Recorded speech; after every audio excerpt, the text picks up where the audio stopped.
হযরত ওমর রাদিয়াল্লাহু তাআলা আনহু বললেন, ও আল্লাহর নবী সাহাবী শোনো, এই প্রশ্নের জবাব দেব, তবে আমি দিব না, আমার ছেলে আব্দুল্লাহ তোমার এই প্রশ্নের জবাবটা দিয়ে দিবে। ওই আব্দুল্লাহ উঠে দাঁড়াও।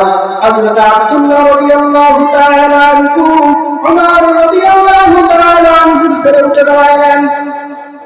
উঠে দাঁড়ায় চোখের পানি ছেড়েছিলেন, চোখের পানি ছেড়ে দিয়ে বলতেছে, হে আল্লাহর নবীর সাহাবীরা, শোনো, কয়েকদিন আগে যে জুতার কাপড় বিতরণ করা হয়েছে, সবাই একটা একটা করে পেয়েছে, আমিও একটা পেয়েছি, আমার বাবাও একটা পেয়েছে, আপনারাও একটা একটা করে পেয়েছেন।